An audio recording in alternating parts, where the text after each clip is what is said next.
What up, sucker? How's it going? How's it going? Oh, don't try to be nice now. You've been kicking your motherfucking ass for years, coaching as a player. You know what? Hey, Charlie, how you doing, man? The sun shines on every dog's ass every once in a while. You just know that. Yeah, man. Got my dog Charlie, man. We waiting for Willathon, man. Um, we're gonna talk about the NBA today.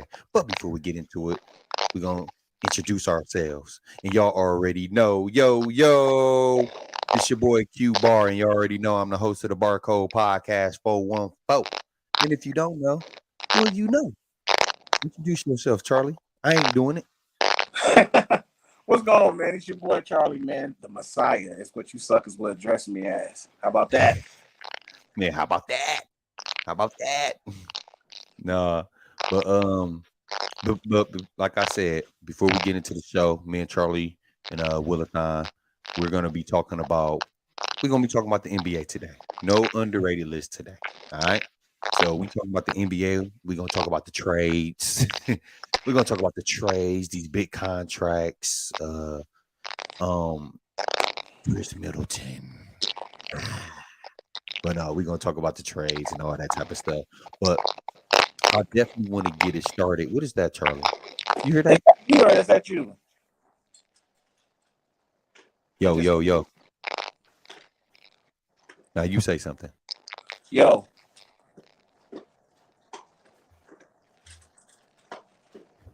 I don't know. It's like staticking. You hear that? Yeah.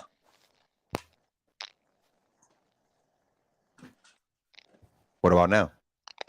I still can hear it. Come on, Charlie. Fix your shit, man. Do I need to go back in there? Well, why it has to be me, man? Why can't it be a malfunction with your equipment?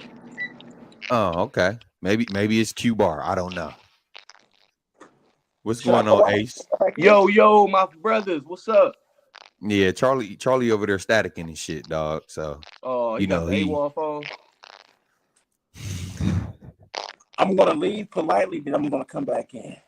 Please do, Messiah. Let's see. Hey, if you leave and I don't hear it, then that solves the issue. All right. Hopefully it ain't me. I'll try back. Okay. Yo. It's not Q Bar.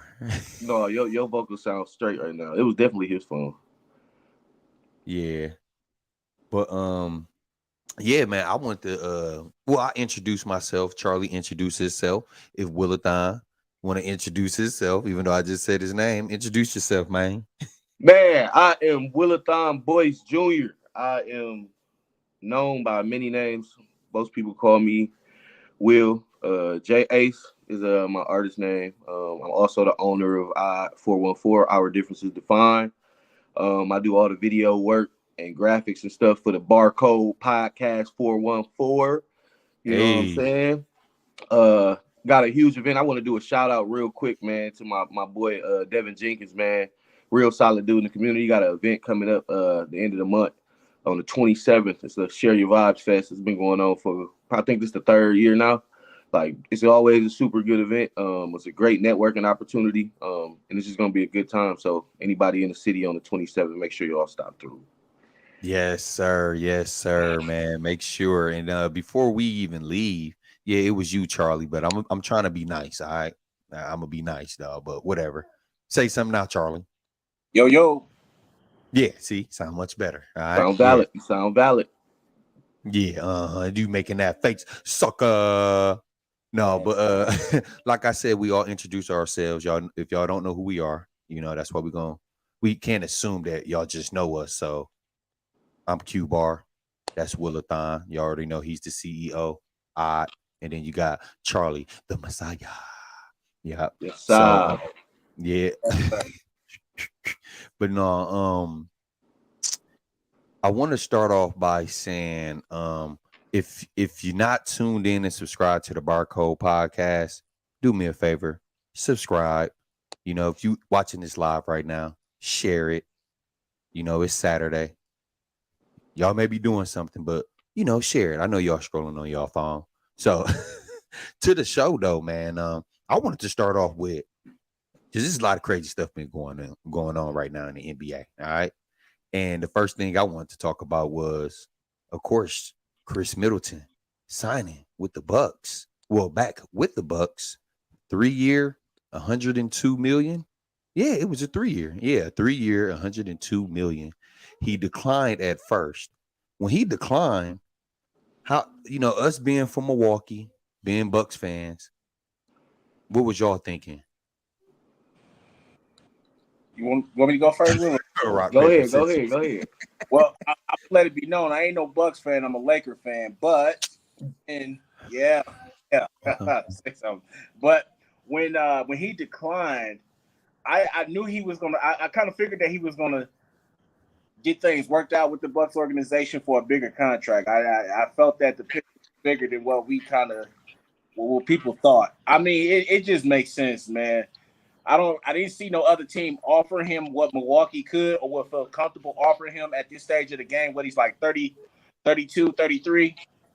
Exactly. Yes. So yeah, I knew that I figured that it was going to work out.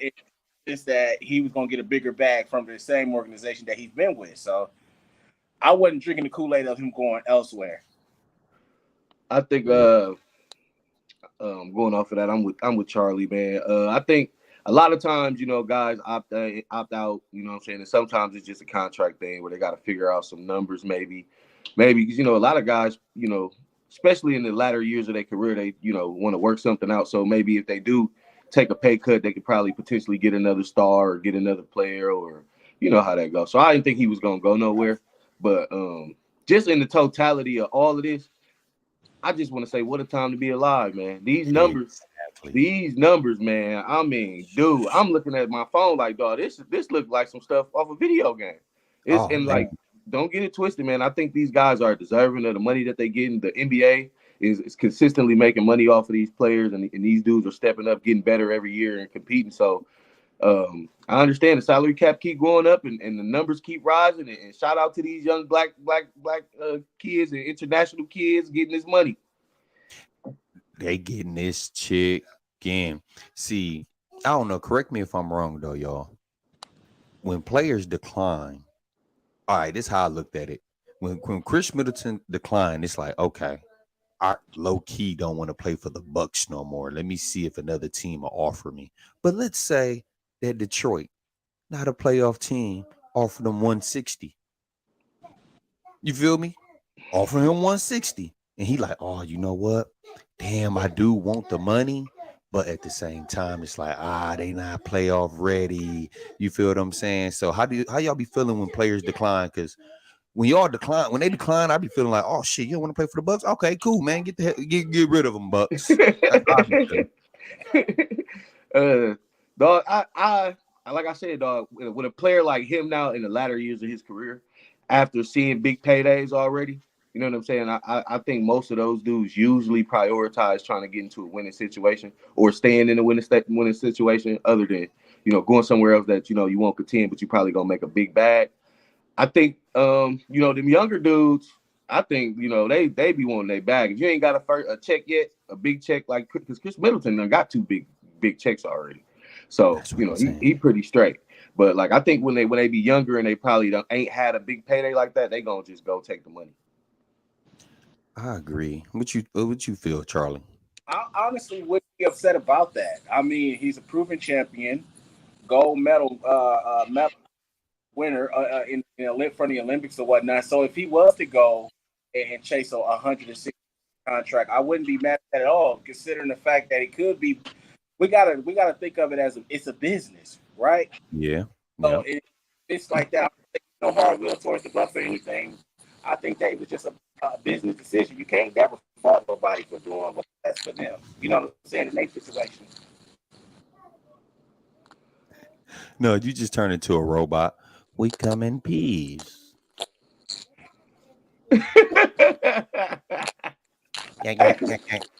Coneheads. I'm gonna watch Coneheads later. What you on right now, Charlie? Are you on your laptop, tablet?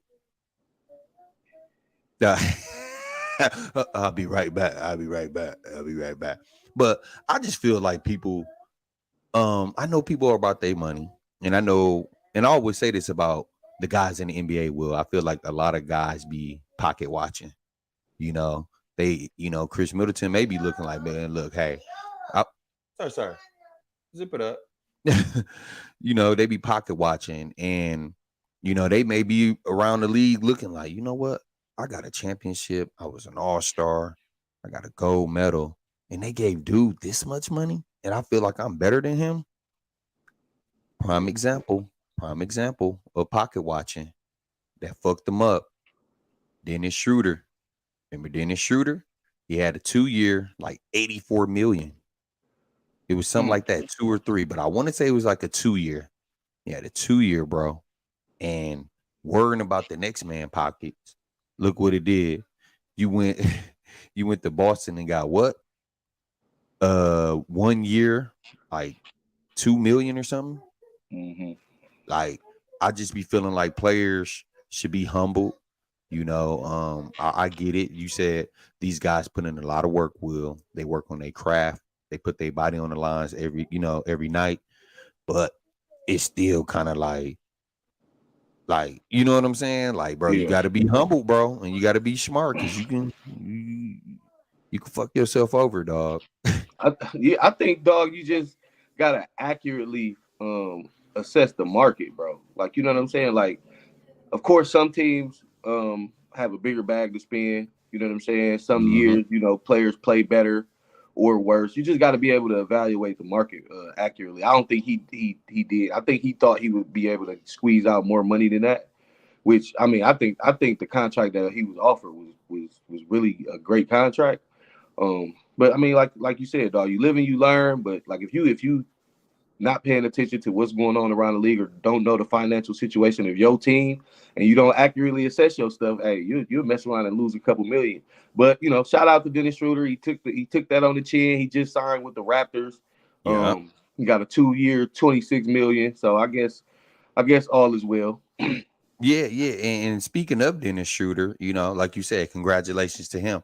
Now that, and of course we're gonna get to Fred VanVleet, because he left Toronto, but now with Dennis Schroeder over there, though, Will, do you think he can land that big?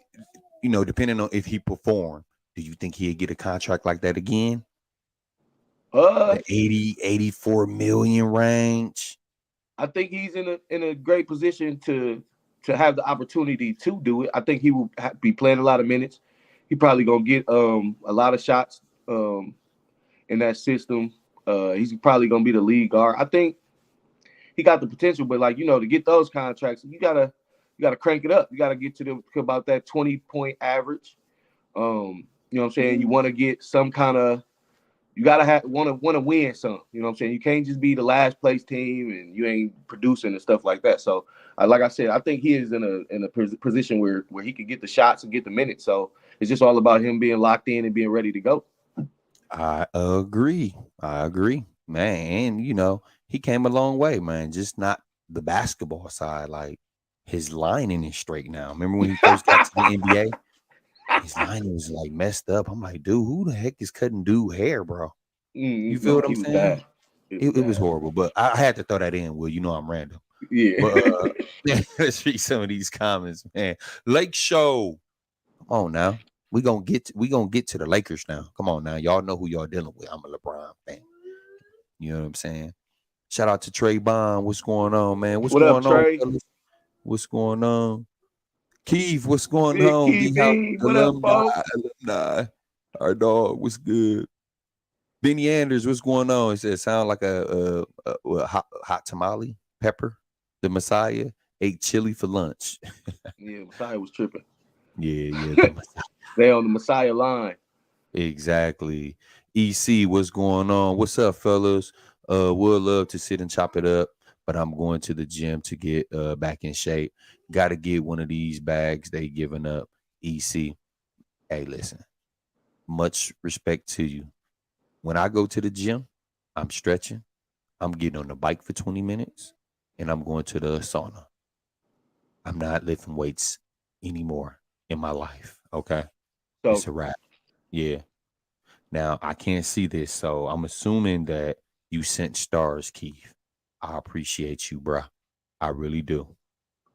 Shout out to my dog E Gray, man. D Gray, Greatness taking off, man. Make sure y'all reach out to bro. GTO. He gonna get you right, man. He make the Barcode podcast and many more, you know. So what it say? Dennis Cheddar Bob Shooter. Shot Yeah. himself in the foot. Oh, you know who this is then, Ace. Is My that Charlie? fault, y'all. Yeah, my fault, y'all. Yeah, your fault. Yeah. Dennis has big shoes to fill, but man, he can defend and defend well. Ooh, shit. I don't Definitely know. got some big shoes to fill. I mean, I don't know if they that big, but it's a task ahead for him. Yeah, it is. And then how you feel about this now? Me personally, I feel like Bruce Brown should have got Dennis Shooter contract. Bruce Brown got, well, first of all, he went to the Pacers and got a 2-year $45 million. Now, me personally, Will, I really think dude played good coming off the bench for Brooklyn. You know, even when he was inserted in the starting lineup when Kyrie had that, you know, his issues going on, I think he did what he needed to do. You leave Brooklyn, you go to Denver, come off the bench, perform well as hell in the playoffs. You know, big part of the, you know, well, I ain't gonna say big part, but you know, he was a valuable piece on that championship team. And then you win the championship, but then you go to Pacers and get what, 2-year, $45 million. I think he should have got like a 3-year, $80 million or something. What you think?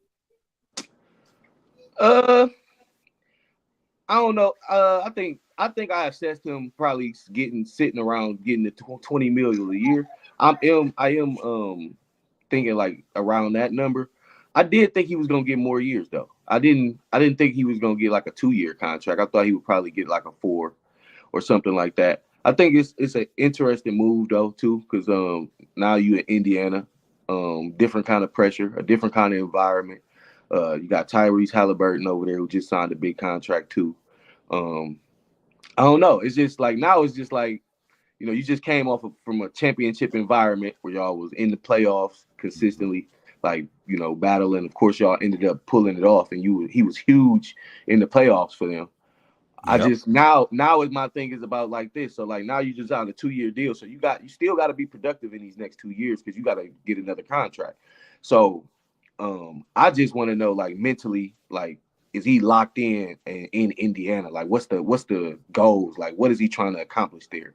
Because I don't know. I don't know how he get another big contract. Yeah, and looking at their roster too, Will, you know, Indiana really won some good games this year. They really did, you know. Got Miles Turner, you got Tyrese, like you said, was an all-star, you know. And it did cross my mind too, Will, like, dang, would this dude only get 45 million? I don't know why I'm thinking of 54, but did he only get 45 because Tyrese got that big contract like that? Man, listen, this is, oh, this is crazy, bro. Like, I get it. Folks can play. He can play. Like, but $260 million for 5 years.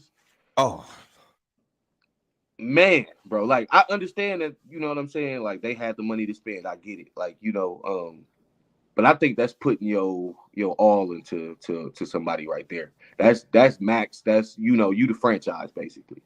yeah.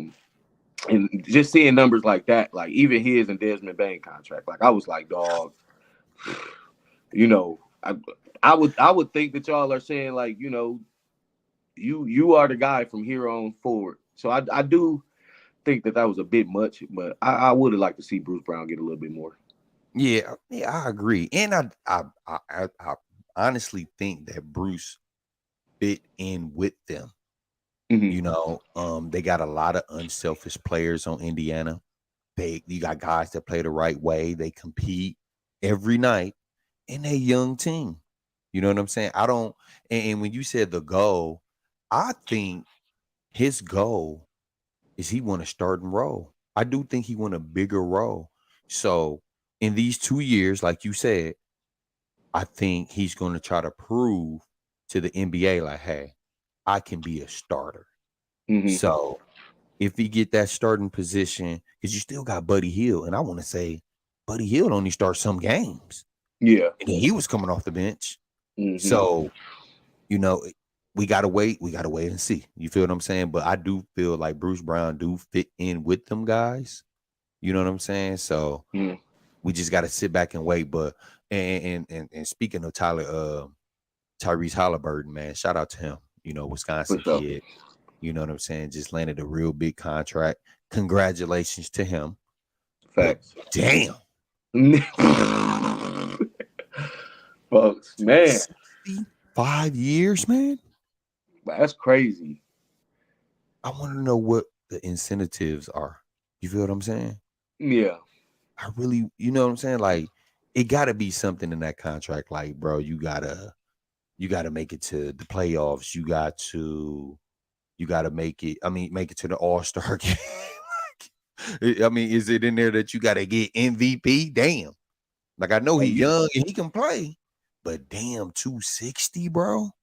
Hey, he definitely got to be a perennial All-Star. Got to be in there every year, all 5. Yeah.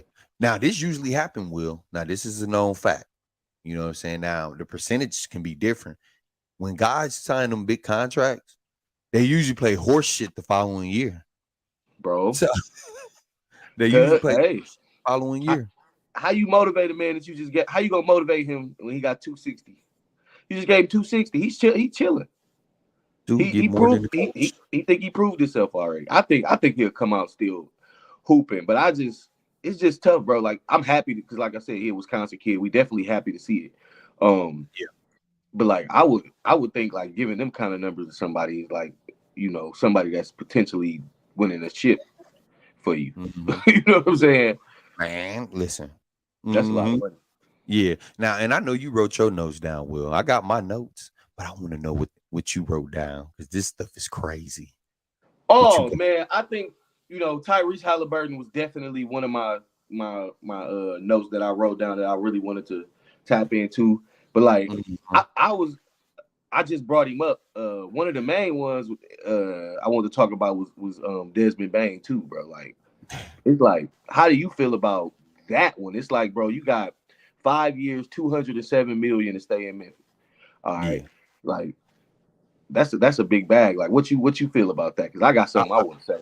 Yeah, well, listen, I feel like, you know, I feel like Memphis is thinking ahead. Hey, the NBA gave Ja 2 passes, right? This dude is suspended for 25 games, okay? We got to think ahead. It's a business. If Ja Morant goes this way, right, in his career, at least we got a guy, you know, we know Desmond Bane ain't the face of the NBA or no crazy shit like that.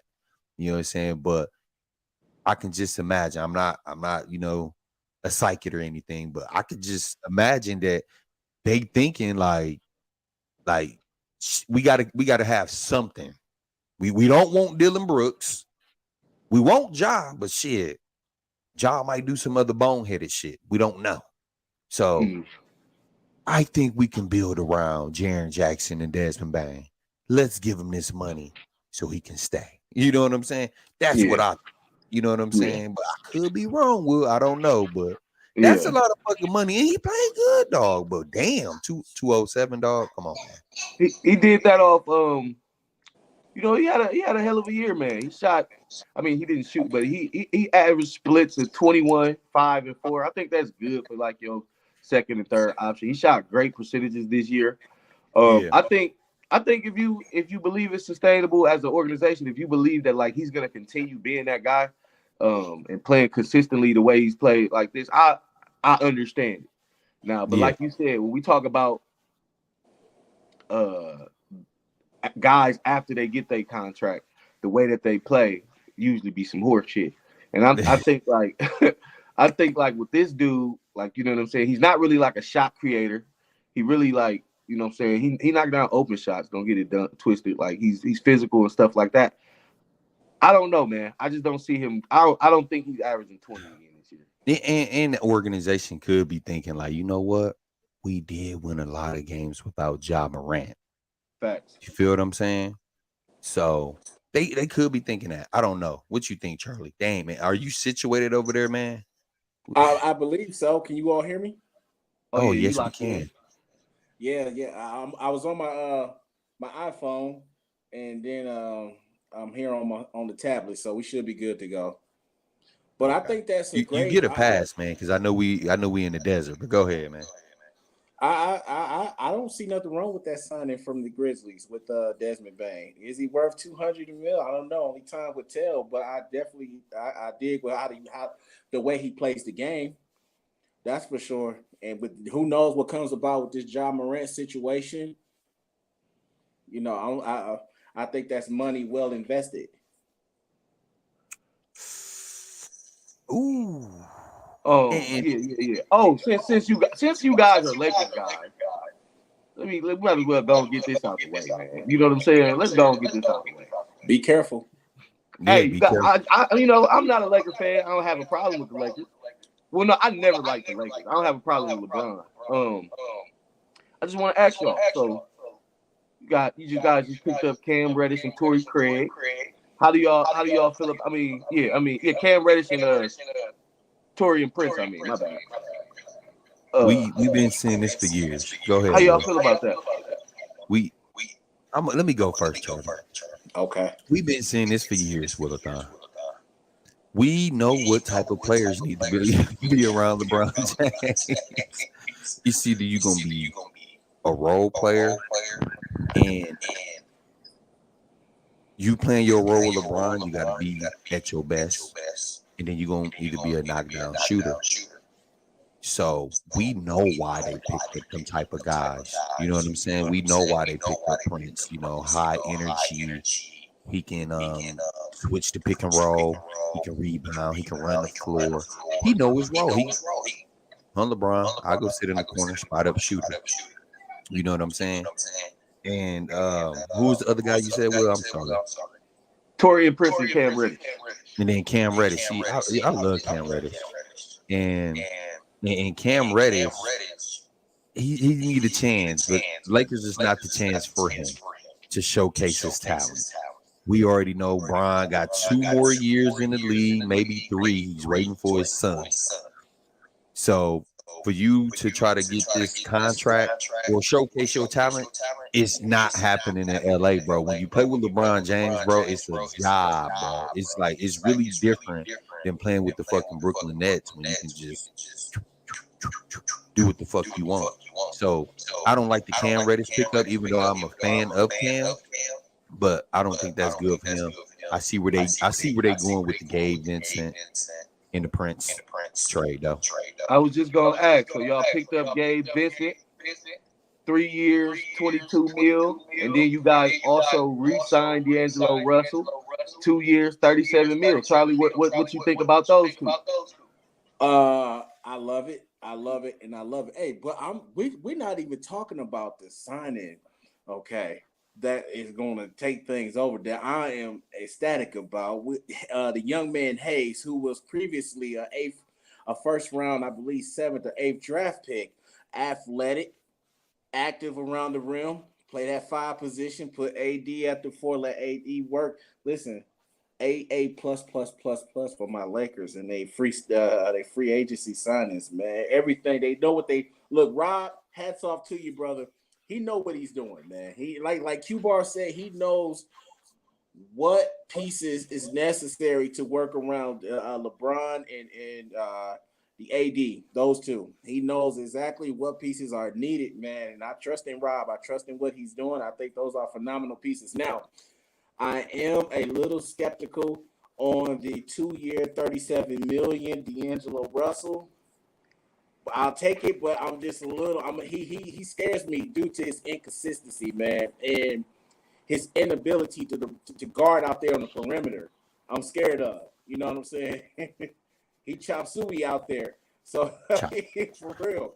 You know what I'm saying? And you going up against the Murray, Steph Curry's, hell, George is out there, Paul George is there, and Anthony Edwards and those guys on a nightly basis, man. And I'm like, he got a really serious dig in defensively. That's one thing I miss about that we wasn't able to get Shooter back, because Shooter can defend. Now, is he a stopper? No, but he can defend well. So Russell, I love him for his 3-point shooting. He's a volume shooter. However, defensively, I'm kind of scared about that signing. Yeah, we should have let his ass go. He's just one of those guys that don't play hard enough for me. Like, he played too damn pretty for me. It's just too cute. Like, I don't like guys that play like that. Who start? Do we start both of them? Gabe Vincent and D'Angelo Russell? That's what I'm saying. So what I'm saying is, so we gonna take the chance of bringing, and we'll notice. I said this all last season. I sports bet Shooter and D'Angelo Russell are fucking idiots to me. So do we take a chance and bring him off the bench? And if that offense not flowing, if that brain ain't fucking working, now we getting shit off the bench. Do we take that chance? We just signed Gabe Vincent. So what, we gonna bring him off? When we seen what he, did leading up to the NBA Finals. You feel what I'm saying? It's tricky, man. Yeah. It's different. It's definitely going. I don't know. I gotta see it all on the court together, man. It don't. I'm not saying it's a make or miss. You know what I'm saying? But the expectation anytime you step on the LeBron team, championship or bust. So I don't know if they ready for a championship run, but they definitely got some pieces. Yeah, and I want to add this too, Charlie, y'all. We gotta understand, we just seen Anthony Davis play center, and he didn't do a really good job defensively at the center position in some games. Some games he did have, but when we won that championship in the bubble, right? Dwight Howard was running the floor. We had a true center, blocking shots, rebounding, defending, which allowed AD to play that perimeter. If we don't shop for a big that can complement AD to a certain degree, we need AD at the 4, bro. Period. Him at the center, we're gonna struggle, bro. Like, you just seen he was scared to hold Joker, bro. Like, you switching on, like him and Hoochie Mama was switching. Like, there's no reason. Tristan Thompson came in the game and put a better effort than Anthony Davis, bro. I don't know, but I do think we need a point guard, and we need, and I love Brook Lopez. Brook Lopez would have been the perfect person for Anthony Davis to pair him up with. Shout out to Brook, you know what I'm saying? Yeah. Back at home with the Bucks, 2 years, $48 million. Got him a bag. You know what I'm saying? I do agree with that. I think he would have looked good. Who are some of the free agent contracts that got picked up that y'all like not sure on or that y'all disagree with? I got two. I got one. Mine was Fred VanVleet. I like his numbers. 3 years, 130 mil, but dang, to the Rockets, like what? Don't they still got Kevin Porter Jr., Jalen Green? Like, I don't see how that one works. Well, I got that written down, no lie. But I'm gonna let you go, Charlie. I went first last time, but yeah, I don't know what Fred was thinking. You know what, Will? I'm gonna go with the Jeremy Grant. 5 years, 160 to Portland, 160 million contract. Is he? I haven't seen much of him, but the times that I have seen him, hell no. Excuse my language. No, hell no. He played good, Charlie. Huh? He played really good last season.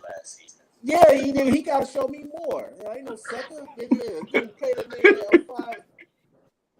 But you got to think too, Charlie. But Charlie, you got to think. He got better every year. He came in the NBA when it was position basketball. He elevated his game and worked on ball handling. He's shooting a 3 now. The best percentage he has since he's been in the NBA. Grant is nice, man. And he can hold, and he can guard multiple positions too. I get that, but 160 million. I mean, why not? They ain't want to get traded now. Yeah, because they gave him 160 No. million. They ain't gonna get nobody else.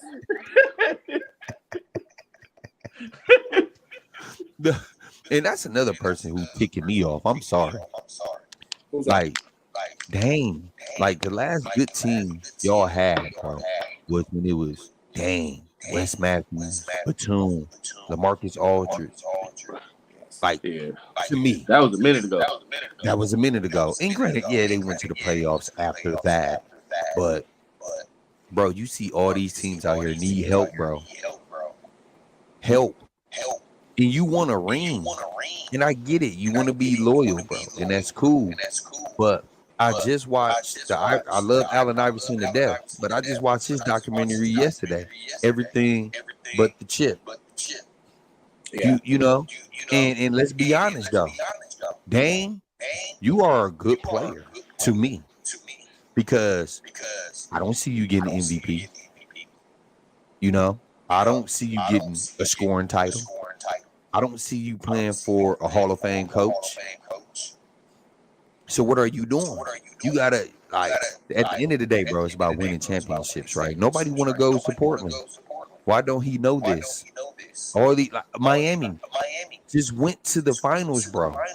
Went to the finals with Jimmy Butler, who was easily, to me, a second, third option player. You feel what I'm saying? They need a guard over there. I feel like that should be a no-brainer. Well, he did request a trade today. So we'll see how this works out. I like Dame. I think that he's for the last couple years he's just been in a real interesting situation. Because like you said, we all respect him. We think he's a good guard, but it's just he's one of those. Dang, dog, you are in a bad place. So we can't give you the respect that you probably won't because you're not doing what a Steph is doing. You're not doing what, you know what I'm saying, what Kyrie has done in the past or something like that. Like, you know, but that's the expectation we have on him just from how great he is as a player, an individual player. We would like to see him go somewhere where it's a little bit more competitive and where he can actually give himself a shot to go to the Western Conference Finals or, you know, Eastern Conference Finals, wherever he chooses to go. But if he don't do it, I feel like he took the coward's way out. That's just how I feel. I feel like if you are in a position where you could potentially try to compete, like you got to go compete, bro. You done got big bag after big bag. They done paid you. Now put yourself in a position to prove that all of this, you say you one of the best, you got to show us. Get on the court with some other guys that can potentially help you get to the promised land, bro. Yeah, because I'm looking at my watch, Charlie. What the fuck time you getting traded, motherfucker? Come on. Shit. Well, let me ask you all this. Who do you all see a best fit for Dame? I said Miami. I did say the Bucks, and the reason why I said Bucks is because I feel like he'll be able to defend the East guards versus the West guards.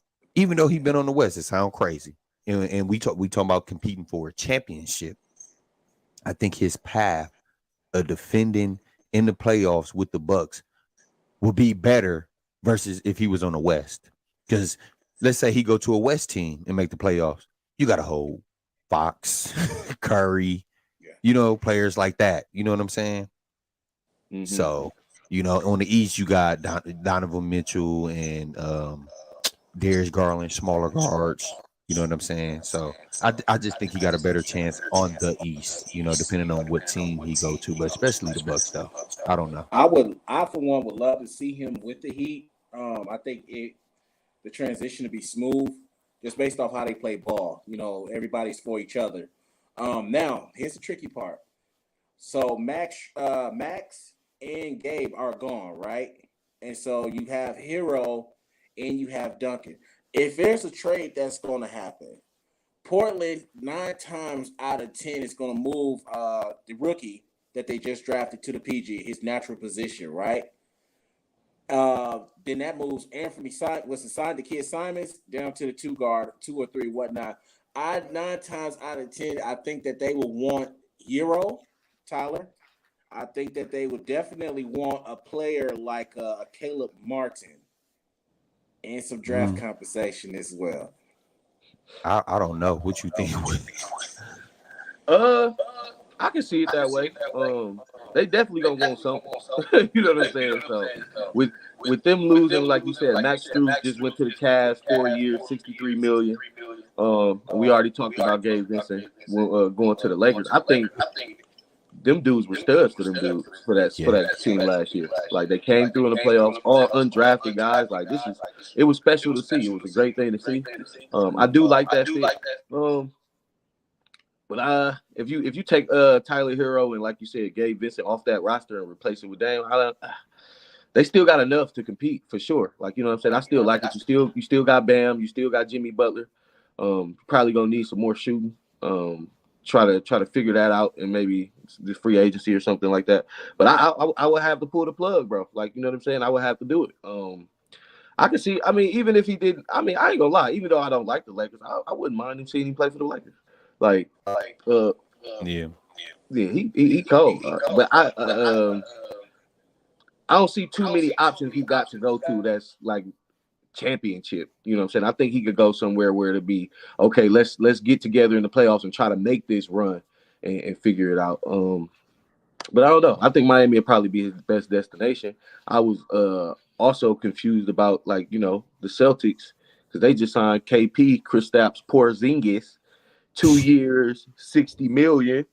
I don't know. Did they get better? Do y'all like that? Like it? Listen, I'm gonna tell you why I don't like it. You lost your heart and soul. You lost the guy who kept them together. You lost the guy who took a back seat. You know what I'm saying? People always tend to look over these glue guys, bro.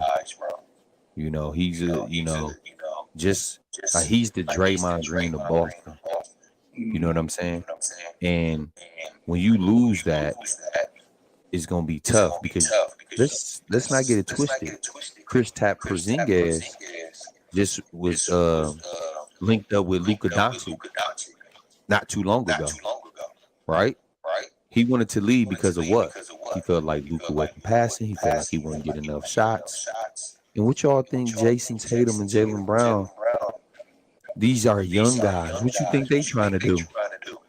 We talking about guys that just played for the All-Star, like just played in the All-Star game last year, y'all. So where do you really fit in at? You know what I'm saying? I mean, where? I don't know. Like, where do you fit in at?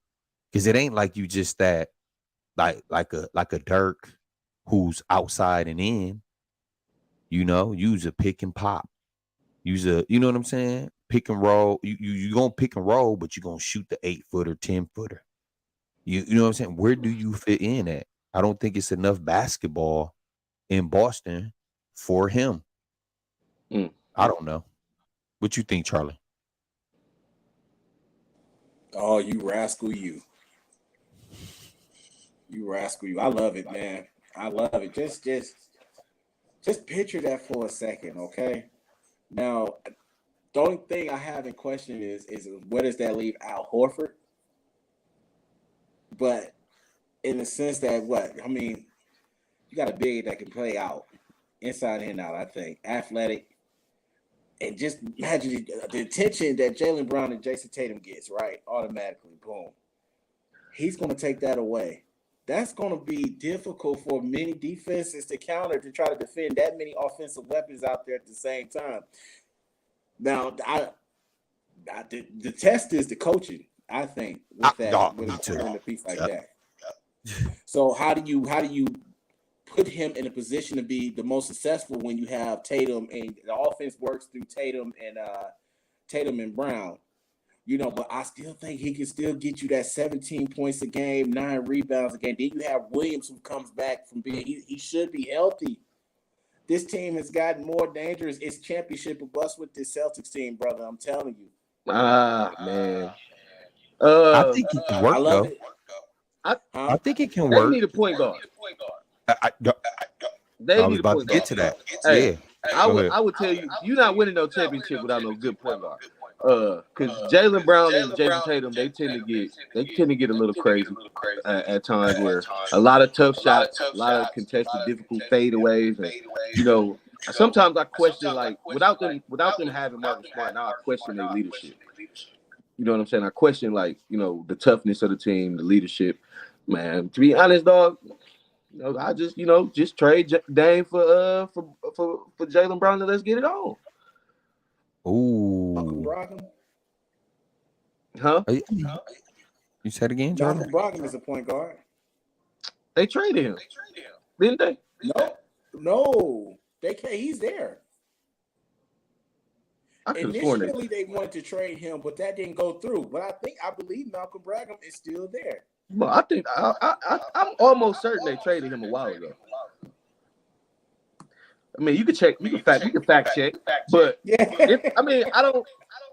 don't know. Is Malcolm Brogdon a starting guard for a championship team? No. He's off the bench, Charlie. You got to come off the bench. Yeah. They still got what's that? Dave, White? Yeah. Still got Yeah. White. So. I mean, he's decent, but I think they need a point guard. Yeah, no, they need a point guard, and if Robert Williams can stay healthy, then I think they'd be good. But I mean, so what we looking at?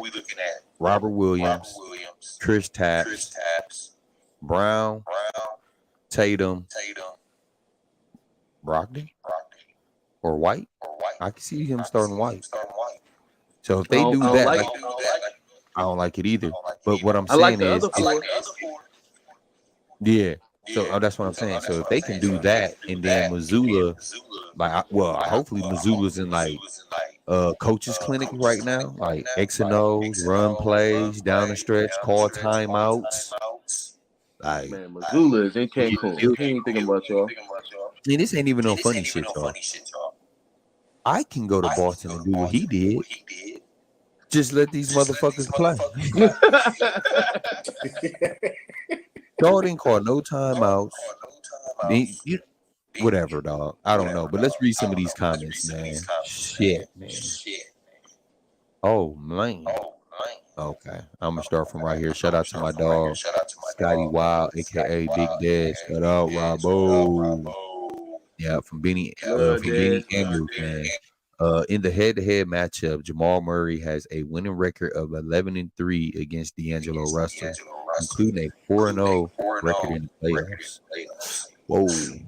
Yeah, Russell. Overrated. Russell, glorified D-League. Oh, Lord. Oh, I mean, man. he did have 30, y'all. We can't be like that. He had 30 in the playoff game. Yeah, I think AD gets an untake fair. Grant is nice. Come on, man. Come on, Charlie. He can play some ball now. Yeah, he can, but ain't worth no damn 160 million. Oh, look, now this is going to make Charlie happy right here. Front office decision, lack of winning. That's why he's demanding a trade. 160 million. Grant was overpaid. Thank you. No, he actually said, I'm pretty sure this is about Dame. He actually said Miami at the top of his list. Well, shit, what you waiting for? Somebody said the Bucks for Dame. The Clippers for Dame. Damn, we forgot about the Clippers. Yeah, that might work. Yeah, I think it will work. He demands more respect than Horford. Look at Charlie. I can't wait to watch Boston this year. They better win their first 15 games. They just Thank you, Rob. Yeah, teams were able to clog the lanes before. It's tougher with Chris Porzingis and then in respect. Okay. I give you for that. I give y'all that. But the Fred VanVleet, I didn't forget about that, Will. I don't know what he absolutely wasn't thinking. We all know. in this day and age. It's about the money. You know what I'm saying? But do I like it? Absolutely not. You know, you go to a team that went to the playoffs. I mean, you play for a team that went to the playoffs, and then you take the money and then you go to a young team full of loose cannons. I don't know. What? Oh, go ahead, Charlie. I don't see anything wrong with that. I actually like that, to bring in a proven vet. You know what I'm saying? And maybe his presence in the locker room. If you saying that guys are kind of hotheads and you know what I'm saying or whatnot, he can be that reason for for calmness, to bring that professional, teach those young guys how to be professionals, teach them how to win the right way, because he's a product of winning the right way. And so outside from his production on the court, which they really need, I honestly like the signing in the aspect of him being teaching the young guys how to be professionals and teaching them how to win the right way, how to buy into the system or whatnot. He's a product of all those things, man. And so when you bring something like that, from what what I get from that signing is that Houston is trying to establish a culture. They have their young core, right? But I think it's more so of them trying to establish an identity and a culture, overall culture.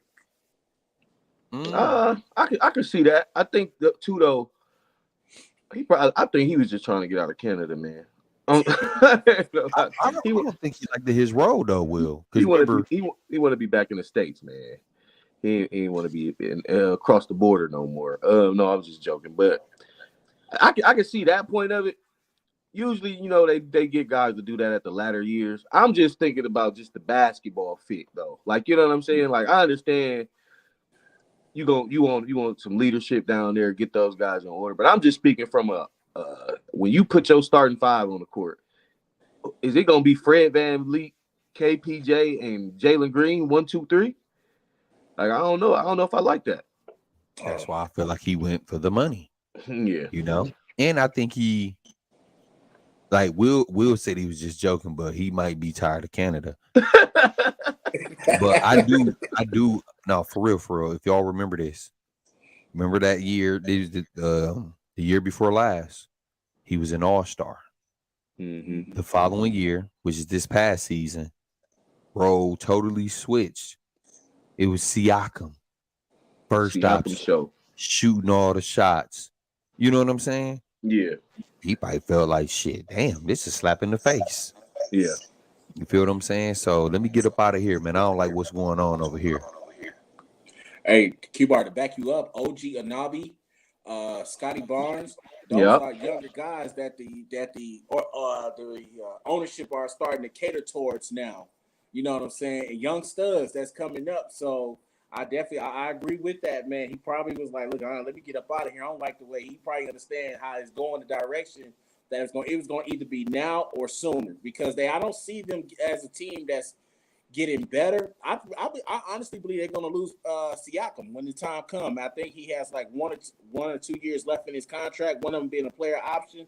So I can honestly see Toronto getting pieces together now to prepare themselves so they don't have a rebuilding. I don't think that's a franchise that really like rebuilds much. So they kind of draft their players up a bit and just next man up kind of thing. So I think just to piggyback off what you were saying is I think that he was like, listen, let me go get my bag and somewhere where I can be more involved.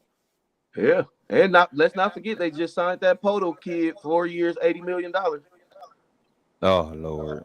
Mm-hmm. So it's tough out there right now. Mm-hmm. Oh, these contracts, dude. Y'all remember that dude that played for Portland? Was it Alan Crabb? Yeah. Y'all remember he got like a 3-year, like 80, 90 million? Y'all remember that? Ain't seen it since.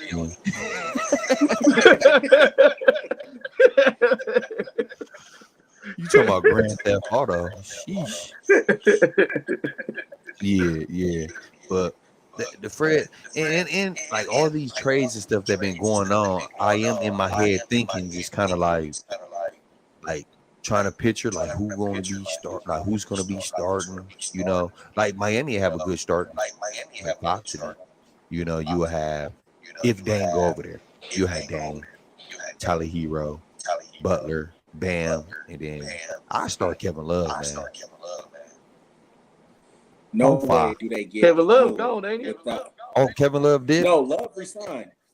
Oh, Yeah, okay. I about to say. No, he Did he? signed back. Okay. He did. Okay. It's the East. Yeah. Fellas, no way does Dame Lillard arrive in Miami and Tyler Hero is still there. No, that ain't gonna happen. Oh, you think Tyler gonna get up out of there? Yes, I think here's Well, the they crazy gonna get part him is up out of there. Miami is willing to shift Tyler, but I don't think they're so willing to give up a glue guy like Caleb Martin. That would be like the icing on the cake there. You know what I'm saying? So I don't think they're willing to give up a glue guy like Caleb Martin, but I honestly think they would be willing to shift a Tyler Hero for Dame Lillard. And then some. Hey, listen here. If the Portland Trailblazers trade the Miami Heat and they don't get more than Tyler Hero or with Duncan Robinson, it's the highway robbery. Yeah, it will be highway robbery. That will be highway robbery. But no, Charlie, I asked Will this. Now I'm gonna ask you this because I know we all took our notes on this today. But what you got? You know, I know. You know what you got written down, sucker. What you want to know? The good. Oh, no, this on the top of the dome. The NBA talk. Charlie so lost. I want to ask you guys something. Kyrie Irving and Luka, can they coexist with one another? And if you think so, what is it that Dallas is missing to reach that next level? No, I don't think so. Will hate it. I want to hear this. I'm utterly disgusted, dog. Y'all. Well, I don't know if Charlie knows this. Q knows, dog. I'm a super Kyrie Irving guy. I love Kyrie, and I hate to see him in his career like this. This is bad. I like Luka is greedy. Like he is a player that I would not want to play with, like at all. Like he just dominate the ball.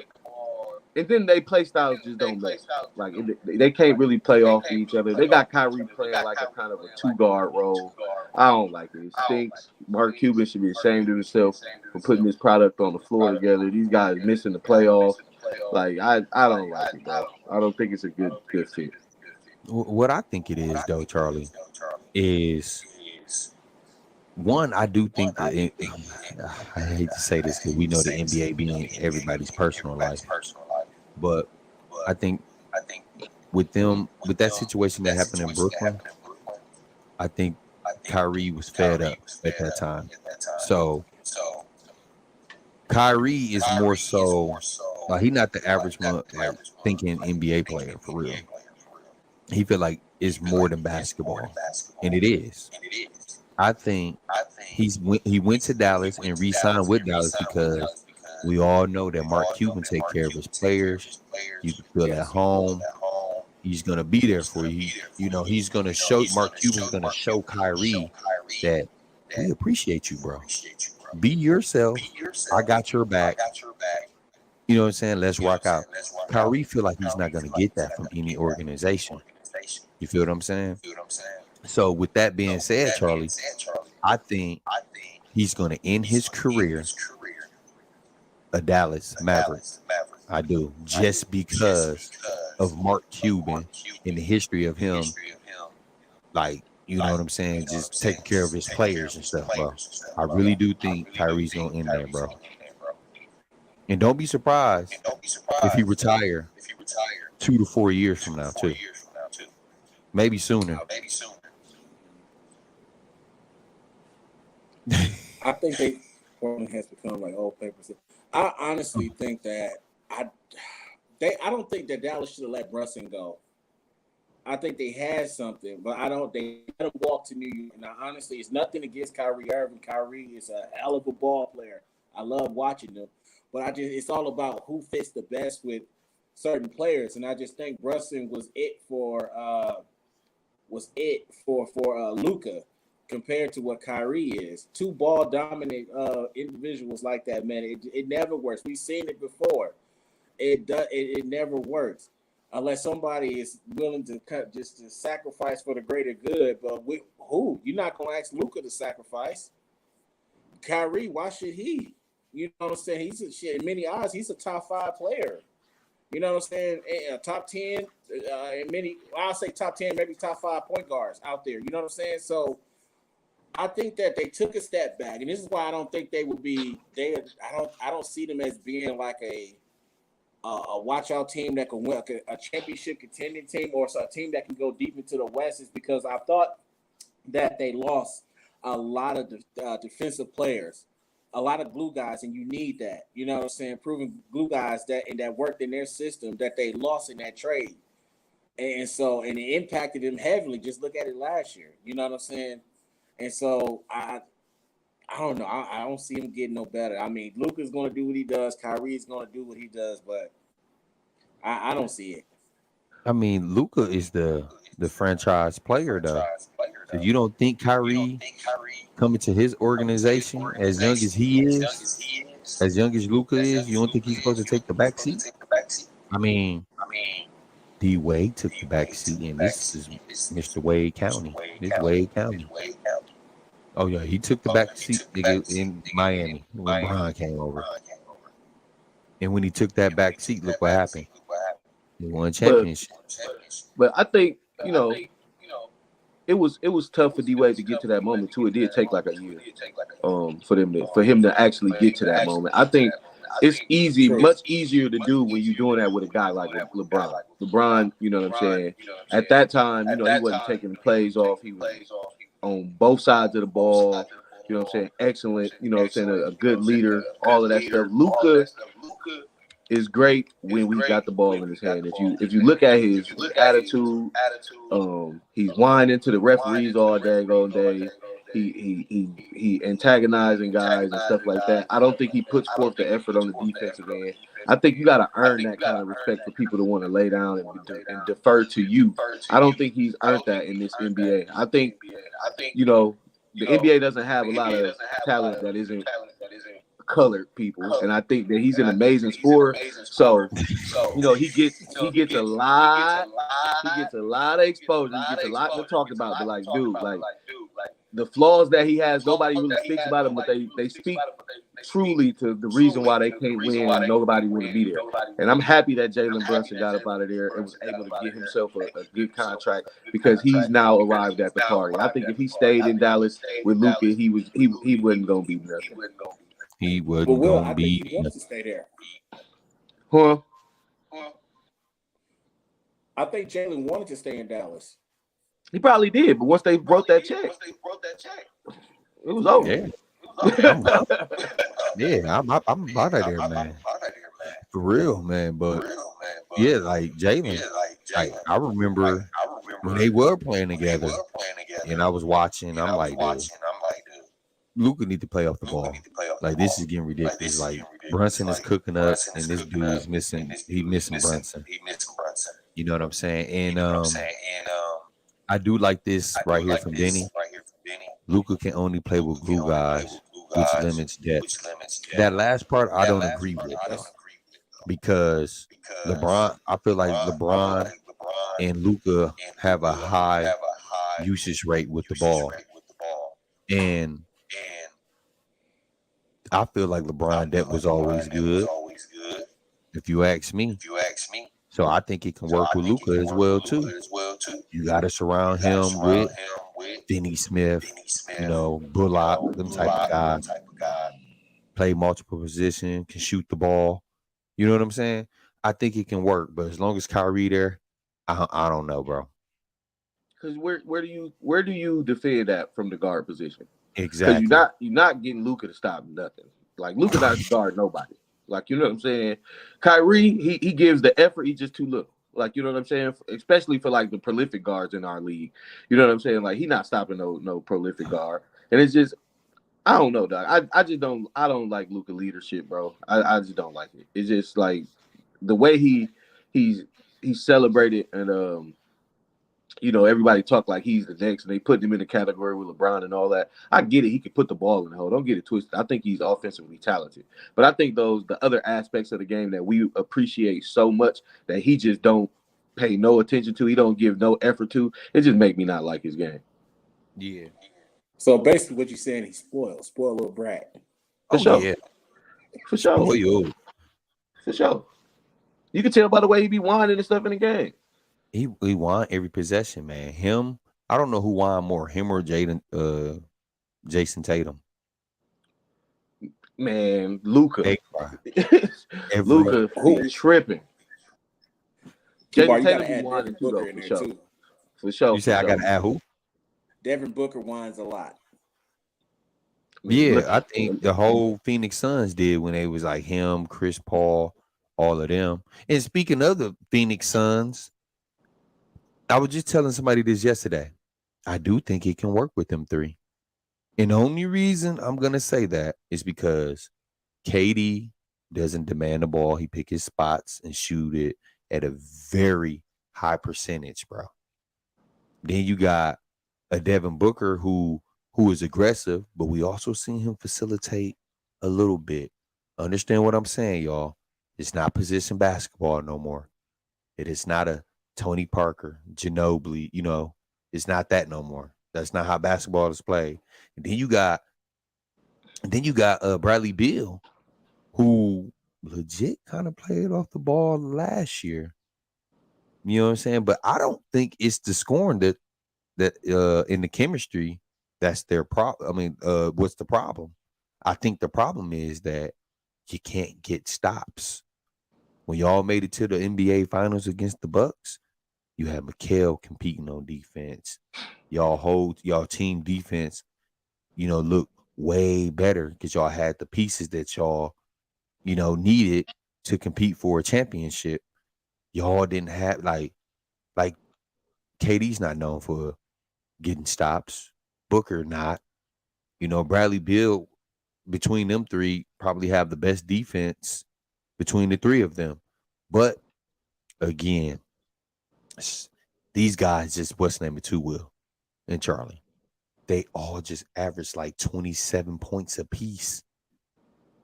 So who's gonna take the back seat? Who's gonna defend? Is Ayton gonna wake up?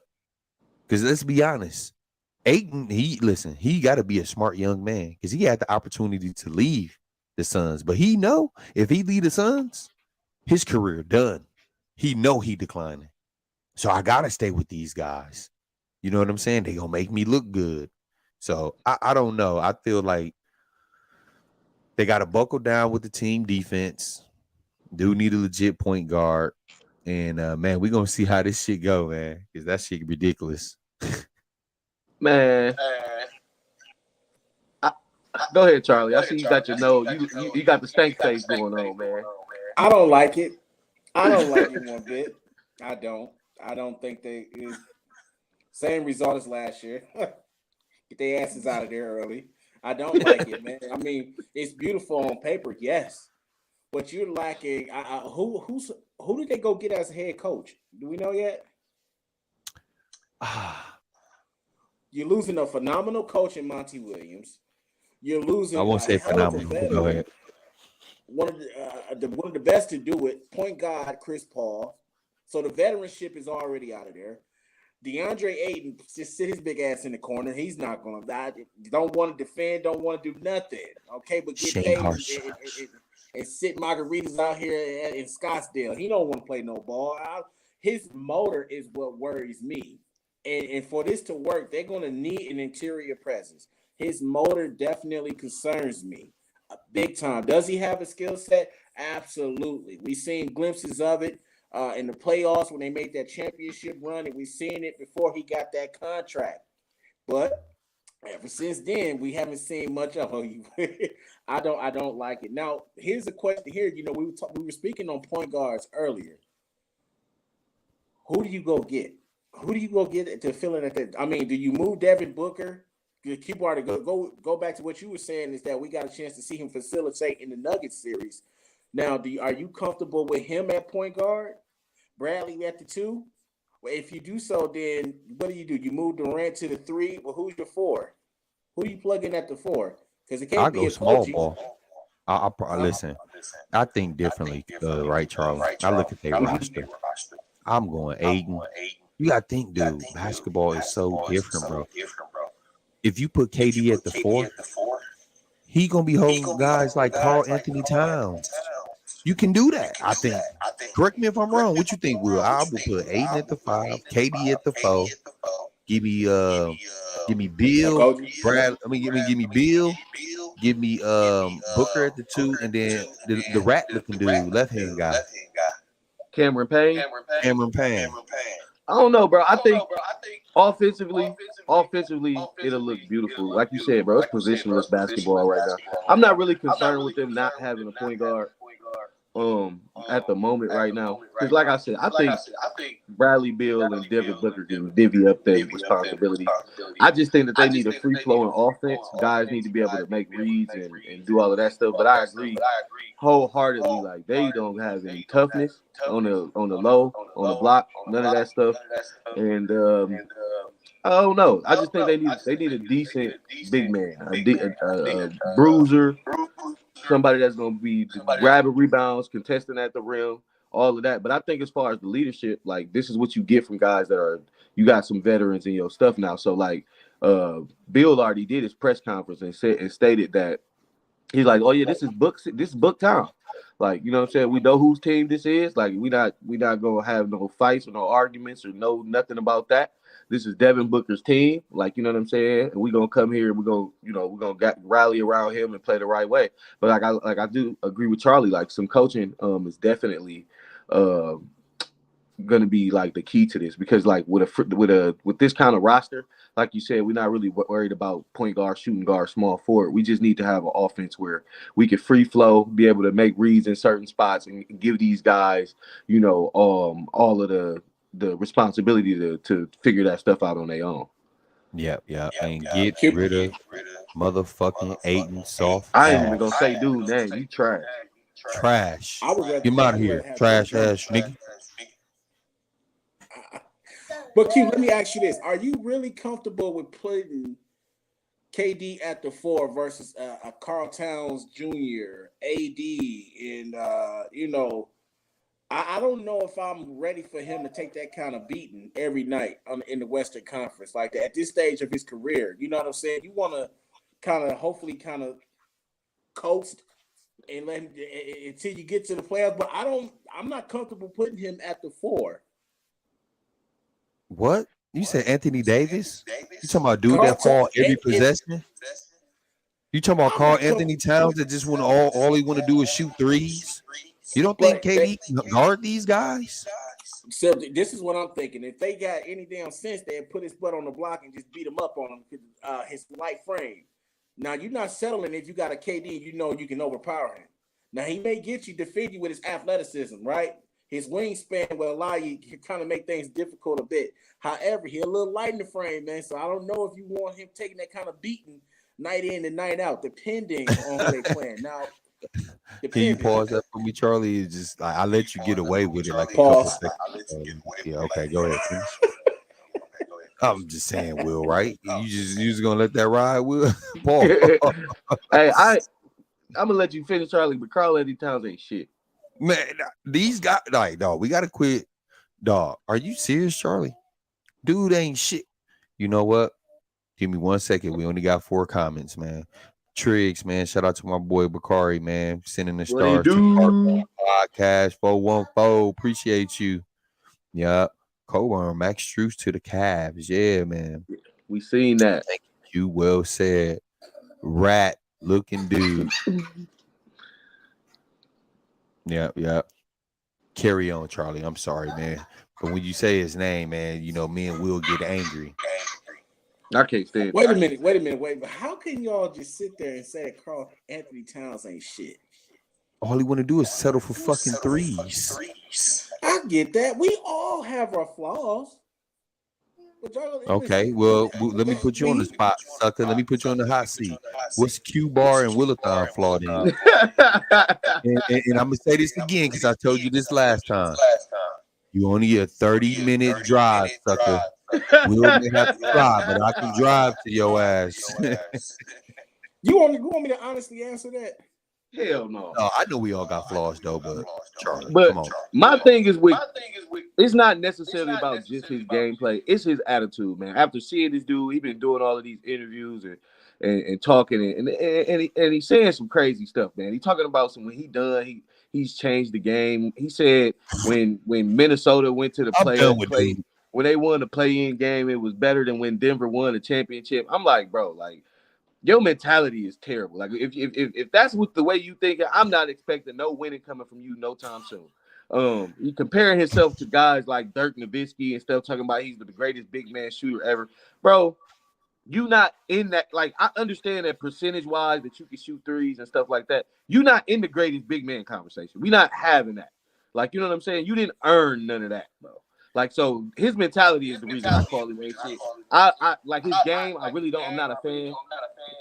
He settled for too many threes. He's shooting too many J's. He don't want to go on the block. He don't want to use his body. He got big, wide shoulders. He got a big body. He's like use it. Like you got your advantage. You don't want to do that. And like I said, bro, if you go settle for talking about some, you know what we did in the bubble. I mean, not in the bubble, but in the play-in was just as big as Denver winning the Nuggets, bro. You crap. I don't even want to talk to you no more. Will, you just got your shit off. Thank you for telling Charlie, man. Damn, Charlie, what the fuck you be watching, man? Because I ain't gonna lie, when I watch him, I see horse shit, man. But the best shooting big in the NBA. No, he said ever. Oh, the ever. Cap. yeah, exactly. He tapped out. His mind gone. Listen. Will said his mentality, all right? This is Will's slogan right here. Dude, mine is gone. His mind gone. Your mind gotta be gone, Charlie, if you absolutely think that winning the play-in game is bigger than winning the NBA championship. Bro, what you on? Get his crap dog food. Dog food, man. Come on, Charlie. Well, I think that we gotta think coming from him what success looks like. So I mean, ultimately, we can all say NBA championship and this and that, but maybe that may have been the highlight of his career is getting that. What was that team before? They was like a 15-win ball club or whatnot, 22-win ball club, and be able to make it into the playoffs. Maybe that was, he's saying that as a highlight, as the best feeling for him. You know what I'm saying? So maybe success looks different for him at this moment. You know what I'm saying? Damn, I see you just took up for him. You put that, that was nice, Charlie. Hey, that may be true, but I'm gonna tell you this. He made a comment talking about we gonna feel like he changed the game when he done. He's sadly mistaken. Yeah, bro. You know what you just said, Charlie, and what we talking about? You know what that's really equivalent to? What? And it's not no shade to nobody, bro, but that's equivalent to a guy not playing high school basketball, not playing college, but killing in rec league, and winning championships and no man. Hey, that's just the highlight of my world, Charlie. Are you serious, Charlie? Come on, Charlie. Come on now. Stop. Cut the bullshit. Success looks different. So, hey, Q, you gotta chill out, folks. I still live in Milwaukee, bro. I don't want these niggas trying to whoop on me. I said no. There's a million rec leagues in the world. Man, what y'all say about rec leagues, man? But that's what it's equivalent to. I'm piggybacking on what you said, though, Charlie.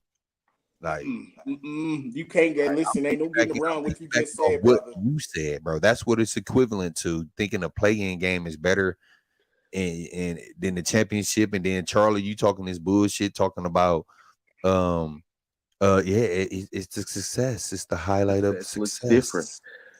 It's different. No, for now. Yeah. Oh, brother. Yeah. Hey, and you know what? If Joker heard that shit, it's a slap in his face. And then that's just like a motherfucker like me and Will, who was in the motherfucking trenches in basketball, and that's a slap in our motherfucking face. So going upstate, even though we went upstate and lost, Charlie, right? We still got there. You telling me somebody who won the championship in a rec league gonna enjoy that over going upstate? You crazy as hell. Yeah. Maybe. Mine gone. You know what? Let's keep it moving, because man, Let me- I don't let me want ask you all to this get me then. started, sucker. Let me ask you all this. Okay. Give me your top 5 best shooting big. Start from the 5 and then go all the way to the 1. Best shooting big. Rankings, yeah. See, this is the reason why I don't like this conversation. I don't like this conversation because he's saying he the best shooting big because maybe he can shoot threes, I guess. But like most big men in the NBA shoot high percentage from wherever they shoot from. You know what I'm saying? And if you put it on like who would you rather have in any situation, you're gonna say Dirk Nowitzki for sure. And Tim Duncan wasn't necessarily a shooter, but his percentage is higher than yours in any playoff that you ever played in. I'm not picking you over none of these dudes. I don't care how well you shoot because he shoot the highest percentage from the key. So that's the top of the arc of the 3-point line. He shoots the highest percentage from the key out of all big men. I don't care about that. That's a pointless stat. What's that game? What's that game that kids play, Will? Where's they shoot at the top of the key? Is it knockout? No, not knockout. They make it 3 and then they got to go to the end of the line. I forgot that game. Lightning. Come on, man. We praising the guy that all he do is shoot top 3. See, Charlie, you can get your ass. You can get picked away by us now. All right, we trying to be. Now, I grew up with Charlie, y'all. I love this dude, man. But come on, Carl Anthony Towns. And when you say shooting, though, Charlie, are you talking about shooting threes, 15-footers? Shooting threes. Because I'm damn near taking Brooke Lopez. Give me Brooke, folks. Oh man, give me Brooke, man. Give me Brooke. I can't stand, bro. Give me Bird. Cat ain't never been. He talking all this shit. He ain't putting his team in no winning situations. He ain't never had to shoot in the clutch. When he shot in the clutch in the playoffs this year, what was he doing? Bricking the shit out of them threes. Them motherfuckers wasn't even going nowhere near the rim. So I don't care about your regular season. I'm hitting threes, but when the pressure on you, airballing and you can't put the ball in the hole. You not no best big shooting, bro. I'm not trying to. That's what it was. Because look. If you watch the playoff games like us, Charlie, when he was making the motherfucker, he talking shit. But when he was missing that motherfucker, his motherfucking heart was in his ass. Like, oh, shit. Fucking 3 to tie the game with 2 minutes left. Yeah, that's a different kind of shot. Yeah, it's the difference. Yeah. All right, you know what, Charlie? You better move on with this question, man, because we'll eat dude ass alive. Paul. I see, but I'm gonna go on record and say he's a better shooting big than Joker. The Joker. You know, yeah. See, how I remove him? I'll remove Charlie. Oh, come on now. Hey, how you kick this motherfucker out? Right now, Charlie, dog, you got to put some respect on Joker, bro. He just won the shit, bro. We can't even be putting Carl Anthony Towns' name in the same sentence, bro. Like after that dominant performance we just saw. I didn't say he was a better big than Joker. I just said he's a better shooter. I'm just saying we got to put some respect on the champ. He can't do nothing better than Joker right now. Probably not even tie his shoes better. Damn. Come on, man. Come on, dog. But no, who start? I know I asked this earlier, but I don't think y'all answered though. But who start, man? D'Angelo Russell or Gabe Vincent for the Lakers? He probably gotta go with Russell. Yeah. Probably got to. I think Gabe is still in a mental mindset where he ain't thinking like he made it yet. He's still that undrafted kid with a chip on his shoulder, and he feel like he still need to prove himself in the league. So I think he'll be ready to go coming off the bench. I think if you have D'Angelo Russell coming off the bench right now for him, it's probably like more of an ego thing for D'Angelo Russell, where he probably won't be motivated to play and ball. So yeah, I think you definitely let Vincent come off, try to get you some buckets in that with that second unit. Yeah, because dog, you know, they got my boy White Chocolate still, man. Yeah. Yes, sir. Austin Reeves. I love dog. That dude got game, dog. Woo, we gotta catch a game, Charlie, dog. What's up, man? Let's go have let's be some season ticket holders. how do you now? You got to tell me how the hell to go about doing that. I don't mind that at all. Yeah, well, we're gonna go about it, okay? Off I the want to camera. say I wouldn't mind going to LA to watch a home game. Man, Oh that'd be yeah. dope. Oh yeah, you know, you can do your thing. I love LeBron, but I ain't watching no game in LA. I'm not waiting in no traffic either. That's what it's about. I have no patience. And if anybody know, Willathon know. For But sure. I definitely I agree with you. I think they start Russell, and that's just to build his confidence up. I think that's the reason why they didn't bench him in the series versus the Nuggets, really. And Gabe Vincent, man, just to have that in your back pocket, just in case things ain't working well with Russell, and you got Gabe that can come out and get you a bucket, man. That's exciting. I can't wait. I cannot wait. So we all know LeBron got 2 more years. He waiting for Bronny. Yeah. Well, yeah, about 2 more years. He waiting for Bronny. Bronny's not gonna land in LA, I don't believe. So is it possible that we about to see LeBron play in another uniform and retire with that team? Yeah. This is nasty. This is Like, nasty. just retire LeBron.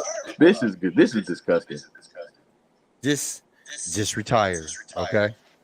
Yeah, I don't. Oh my God, how do I say this? Okay, I think it's just Bronny needs to earn his own feet. Bronny need to get his first year of college out the way. You know what I'm saying? Let's see how that plays out first. I know they have him in the mock draft that's going to Atlanta Hawks at the 17th pick next year. I did see that. I don't like it. I don't understand it. They got Trey over there. They don't. Where do Bronny fit in with that? Like, I don't even understand. Then if Bron goes to Atlanta to play with Bronny, like, then what's the expectation for the team? Is this like is we really finna try to compete, or are we finna make this like a soap opera episode? Yeah, the whole, you know what I'm saying? Like, what is we really doing? It's just nasty, bro. It's kind of disrespectful to the game, and I don't really. It is. That's why I'm like, LeBron, I love you to death, but just retire, bro. I know what you're trying to do, okay? But I don't like it either. Like, retire, bro. Like, Bronny, he loves you, but he probably in his head like, dude, I don't want to fucking play with my dad, bro. Bro, what? Like, he don't probably want to play with his pops, bro. Retire, LeBron. I like, bro. Come on, retire, bro. You go to. I think Bronny has the skill set that he has a real good shot at making the NBA. I do think he does. I believe he will be in the NBA. But like, once he get there, bro, he already gonna have a big enough target on his back. Like, you know what I'm saying? Like, let's not make it any bigger. Like, let's not put the red dot on his temple the whole time in his first year in the league. Like, it's like, dude, let that man earn his respect from not only, you know what I'm saying, us as fans, but like the players, bro. They don't, you know what I'm saying? They feel like, of course, they know you LeBron's son, so some of this stuff was a little bit easier for you to get here. We understand that, but like, let him earn his respect from them dudes and be like, oh no, he really a pro. Like, you know what I'm saying? Like we ain't doing that, man. That's some garbage. Because I mean, LeBron, you already he clearly said that I hate that I named him Bronny Jr. or LeBron James Jr. If you gonna make that statement, but you sitting here waiting, like, I'd rather for you to play against your son, not play with him on the same team. You feel what I'm saying? I think you should play against your son. I think that'd be cold, but teaming up with him is just kind of like, Charlie looking all crazy, but like, dog, look at here, Charlie, sucker. Hey, anytime LeBron has went to another team, we knew exactly the reason why. Compete for a championship. It's always been the case, right? Moving and going to go play with Bronny in Atlanta, if this is the case, like, you know what I'm saying? What interest do we have in watching that? That ain't no champion. It's no championship hopes. They're not doing nothing. Like, This is some garbage. First hand sucker. Let me go back to what you said. This man had the red dot on his back ever since he touched that damn basketball. And I'm speaking in Bronny James. At every level of basketball, he's been a target. Second of all, we are saying what we're speaking on the negatives of things, but what about the positive? What about that positive? Teaching them a professionalism, teaching them all the ins and outs about the game, but just to be he's this close to doing something that we have never seen before. A father and son on the same damn team. How beautiful is that, huh? Perfect way to go out. Perfect story to the OG, to the King James professional story, man. Media older, that's the, huh? I said I'm with you. Oh, what that? See, this speaks of the power of the media, man. The power of the media. They've already got this narrative created, right? You got all the man. Listen, if LeBron James was to go to Atlanta, say that Bronny stays at 17. Stays at 17, gets drafted by the Hawks, and LeBron chooses to go to Atlanta. Man, he not only does he make that damn team better, but just think about what good he brings to what all good comes with LeBron. I think it's easier for us to look at the negative light of things, but what about the positive lights of things? You know what I'm saying? They're gonna Charlie. No. Hey, Charlie. I think the good. You love LeBron James more than me, bro. Retire, LeBron. Okay, retire. Look at the bright side of things.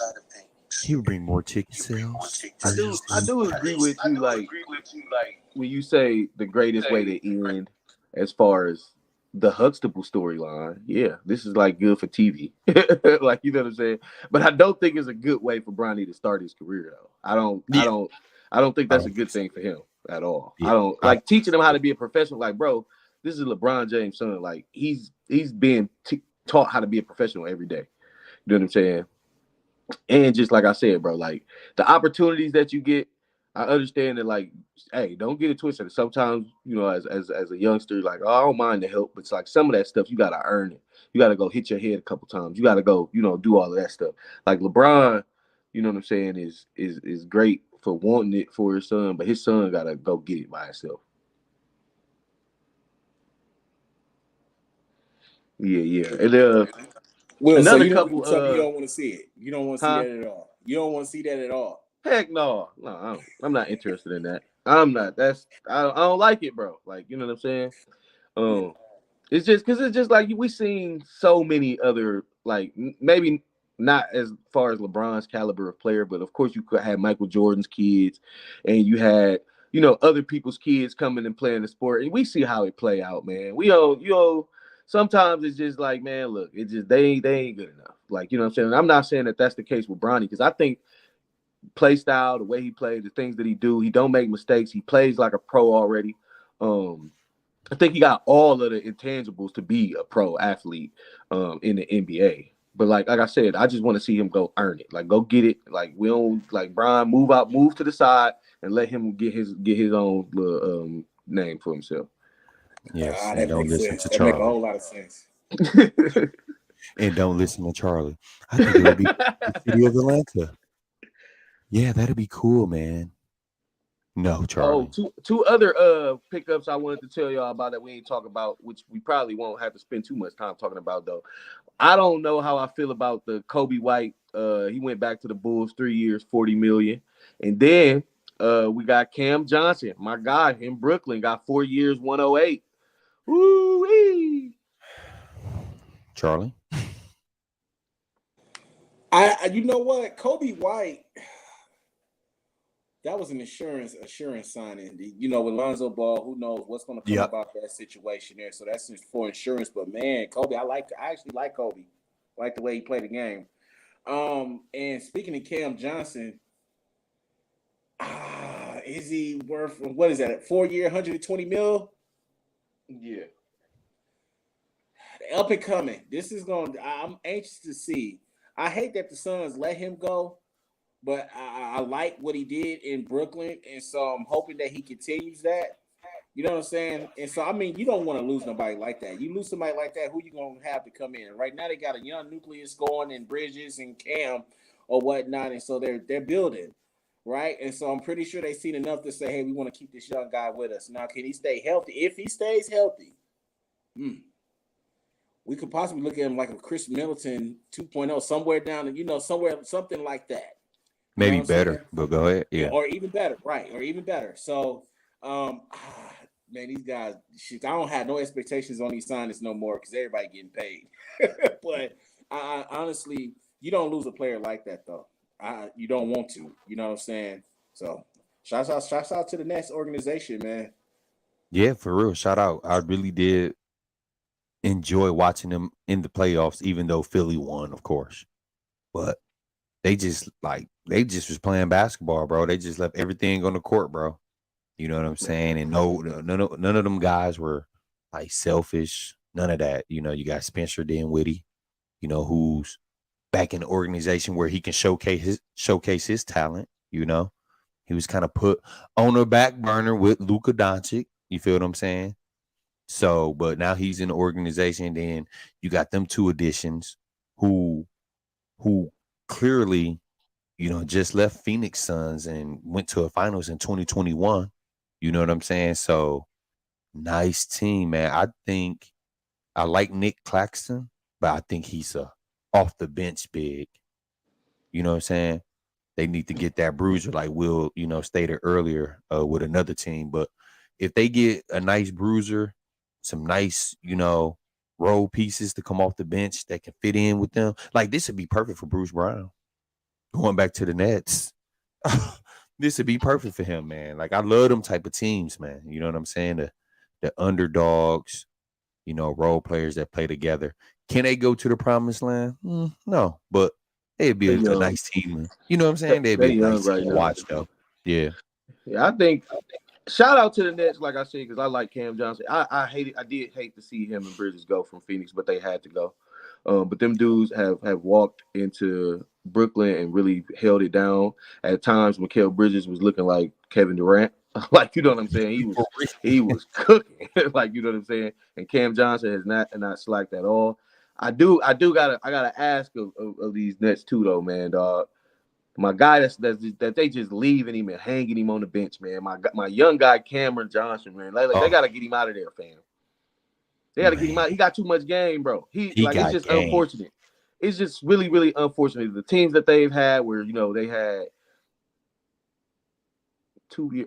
The teams that they had, when they had Harden, Kyrie, all that. Like he been on all these rosters, bro. When they brought in Patty Mills and Seth Curry and all of them dudes, like he just ain't been getting a good check. But every time I see him in the game and actually hooping, he is killing, bro. Like killing. He putting 30s and 40s on people. I'm just like, bro, get him out of there, bro. Like, you know what I'm saying? Send him somewhere where he can go get, because I think he's better than a lot of players that, and some, maybe even a couple of these guys is getting these crazy contracts. Like, I think he's really, really good. You know what I'm saying? I don't know if it's an attitude thing with him, if he's not, you know what I'm saying, buying into whatever it is that the coaches or the managers and the GMs want him to do. But like, hey, get him out of there, man. Yeah. Let him play. Opportunities too. We always talk about this, Will. So yeah, like, I feel like if he we watch basketball so much, Will. You know what team I think he'd fit in so perfect with? The Orlando Magic, bro. Yeah. Oh my God. You feel me? Mm-hmm. Like get dude out of there, let him showcase his talent. Like, dude is a walking bucket, bro. And we've seen it with our own 2 eyes, bro. All right. So, but do we all got any closing questions or anything before we all let each other know? I would like to know from you all. Oh, go ahead. James Harden. Well, and I know y'all probably well, you know what? The media, everybody probably is tired of James Harden. But where does he go? Where do you trade? I mean, you getting an agent guard, right? You know what I'm saying? But he's respectable, but where does he go? Wherever little baby at. in the strip club eating chicken? I mean, is he in the gym? I mean, listen, bro. We gave Harden his props when he was in Houston, right? We did. Ever since they changed the rule, that flopping and all that pump faking and all that type of stuff, we ain't seen James Harden score 30 in a long time. Maybe once, maybe twice. I don't know. But just year after year, Charlie, dude, he's just been looking overweight, looking like he's not taking his craft serious. His body language is bad. Like, we don't see him drive as much. Listen, we not gonna talk about no Asian player right now. We gonna talk about James Harden individually. Take your craft serious, bro. You getting paid to do what you supposed to love, bro. Get in shape. Your approach to the game, like, whatever you do in your personal life is your personal, you know what I'm saying? Like, whatever you do, but like all the distractions, bro. Like, dude got to get back to what James Harden did, bro. And he haven't been playing like that or looking like that. He looked overweight. I agree with everything you just said, Bar. I want to just add on to it. As we've been watching the game for years, bro, we know Father Time is undefeated. You know what I'm saying? Nobody outlives Father Time. He's aging, and just to keep it 100, like, we can see that he ain't been taking the best care of his body. So we don't expect those habits or stuff to change. But I will say this: ever since those hamstrings injuries, he's not been as explosive. He ain't been driving the ball as much. His lateral movement hasn't been that quick. It hasn't been good. And those kind of injuries are old man injuries, bro, and they don't change. Like, if you've ever had hamstring injuries, you've always had hamstring injuries. Like, they never go nowhere. But as far as him going to another team, man, call Dwight and go over there with him. That's go to Shanghai. Like, bro, I'm just sick of it, bro. I'm just sick of it. Like, it's like you got to take responsibility for the product that you put on the floor. Because at the end of the day, the way he was playing this year in the playoffs is inexcusable. And you want to go leave? No, hold yourself accountable. Stay here and get the job done. Like, try to figure it out. And because it's your fault. Like, it ain't nobody else's fault. Yeah, you blaming Doc Rivers, though. Yeah, it's your fault. How you blame? Now, don't get it twisted. Coaches do get a little bit of the blame. But at the end of the day, man, Charlie, you already know all three of us come from an era, bro, where we know about accountability, and our coaches always told us, and our uncles or our OGs or our big bros, cousins, whatever, we have the jerseys on. We are bouncing the ball, bro. We have to perform. You feel what I'm saying? What the fuck did Doc Rivers do? Did he not put the ball in your hand 95% of the time? Did he not give you the green light to shoot the ball and run the offense? He's not out there telling you, yeah, Harden, don't play no defense. He's actually helping your ass out. Hey, let's get in the zone, y'all. This motherfucker can't guard. And that Game 7 performance was atrocious. From him and Embiid. Yeah. Terrible. That's gonna be interesting, man, to see what they do. They didn't extend Tyrese Maxey, so I don't know, man. Trusting the process. That window's closing, but I think the Rivers exit was that they probably felt that after the Celtics and the previous shortcomings that it was time for a change. I don't really think it was so much on Rivers like you guys said. And I don't think, like you guys, to piggyback off you were saying earlier, Harden hasn't been the same before COVID. You know what I'm saying? He had that little break off, picked up those pounds, and lost that elusiveness, that explosiveness at the rim that made him so lethal. It's just a calculated shooter. You know what I'm saying? So it's gonna be interesting, man. I can see Portland trying to trade for somebody like a Harden, man. I can. You think they're gonna try to trade if they can't get Miami done?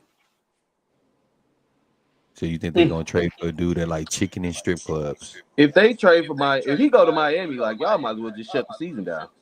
Yeah. It's that Miami is gonna be way too much for him. He can't control himself. You got to think, dude was in Houston partying. Philly, I don't know what the fuck he was doing. But then you gonna send him to cracking ass Miami, where it's nightclubs and strip clubs and chicken. No. I mean, Harden go to Portland. Oh, okay. I thought you was talking about Harden to Portland Miami. would be No. What? Ain't no strip clubs and all. It probably is, but it ain't it ain't gonna all make distraction and shit. They ain't advertising them. So Straight up. if the Miami thing don't go through with name, I definitely, if I was Portland, I would make a move forward to get him to get Harden. I would. Well, I guess we gonna sit back and see. Any last things that y'all got? I don't want to skip over what y'all got, before we close out and whatever. Will, Charlie, y'all got anything? No, I'm pretty much wrapped up. I did forget to tell you, your boy Dirt said, tell Q-Ball, I used to hoop too. Your boy Fred, your fellow Vincent teammate. I forgot to tell you. I was supposed to tell you that at the beginning of the episode. Oh, I'm very aware of Fred Durr. I mean, we only went to Vincent together. We went to Hawaii together. Yeah, you bro. I know you hoop, Fred Durr. What about you, Charlie? You got anything to say? What, Charlie? You went to Pulaski, right? Hey, come on, man! Don't you dare disrespect me, sucker. No, okay. I'm sorry. You went to Bayview. I'm sorry. My bad. DV, baby. Well, I'm just saying it both was on the south side, but whatever. Willathon, you can roll your eyes all you want to, but Dog said the ball players that came out the view. Let me see. Listen, he said the. Now I'm trying to think. Will, let me see. We 3-1 against Bayview. Oh yeah, they don't know shit. But no, but I appreciate everybody that tuned in, commenting, engaging. If you tuned in right now, do us a favor, share the live, man. I appreciate, my boy Willathon, man, and my boy Charlie, what I'm saying? Willathon, I'm gonna say it again. He's the CEO, the creator of Our Differences Defined, I-414. And then you have Charlie, man, the Messiah, who is the admin and representative of the Rep Your Loved One League, the Rec League, so I appreciate y'all so much, man, pulling up on your boy, man. I enjoy doing this, with you guys, because y'all know y'all stuff, man. You know what I'm saying? And of course we, as the summer league and going into the NBA goes on, we gonna have more lives. You know what I'm saying? Just keeping the audience engaged, and I appreciate y'all because y'all do have good points, and I like to see y'all, see and hear, y'all point of view, when it comes to basketball and trades and stuff. So I appreciate y'all so much, man. For real.